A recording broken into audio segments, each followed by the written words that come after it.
Hello friends, welcome to my channel Aditi's kitchen.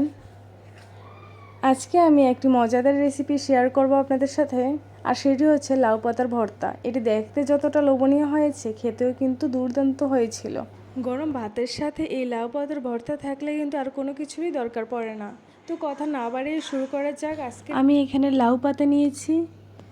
লাউ পাতাগুলো ভালো করে ধুয়ে পরিষ্কার করে নিয়েছি। দেখতে পাচ্ছেন আমি কুচি দেখে লাউ পাতাগুলো নিয়েছি। এখানে একটি বড় সাইজের পেঁয়াজ আমি এভাবে কেটে নিয়েছি একটি রসুন, আর কয়েকটি কাঁচামরিচ, আর কয়েকটি শুকনো মরিচ।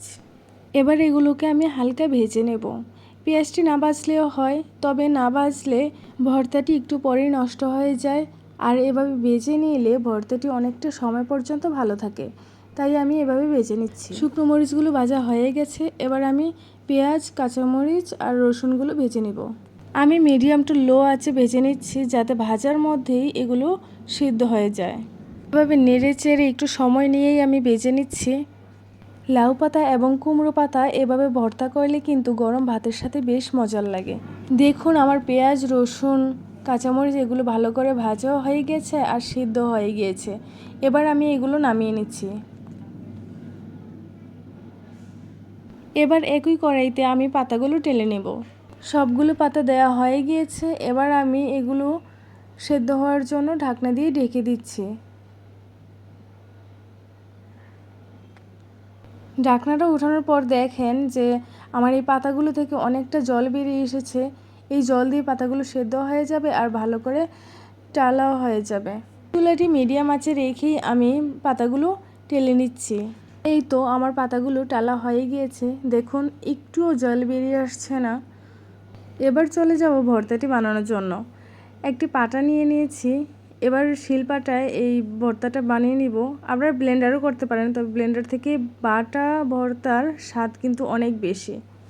এবার যেগুলো আমি ভেজেছিলাম সেগুলো এই পাতার সাথে অ্যাড করে বেটে নিচ্ছি। যারা এখনও পর্যন্ত এই লাউ পাতার ভর্তা এখনও পর্যন্ত ট্রাই করেন নাই, তাদের কাছে আমার রিকোয়েস্ট যে আপনারা একবার হলেও বাসায় এটি ট্রাই করে দেখবেন। এগুলো বাটা হয়ে গেছে। এখন আমি এগুলোর সাথে লবণ অ্যাড করব। এগুলো টালার সময় কিন্তু আমি কোনো লবণ ইউজ করিনি, তাই এখানে আমি লবণ দিচ্ছি। আর দিচ্ছি এখানে সরিষার তেল। এখন এগুলো দিয়ে আমি ভালো করে এটি মেখে নিচ্ছি।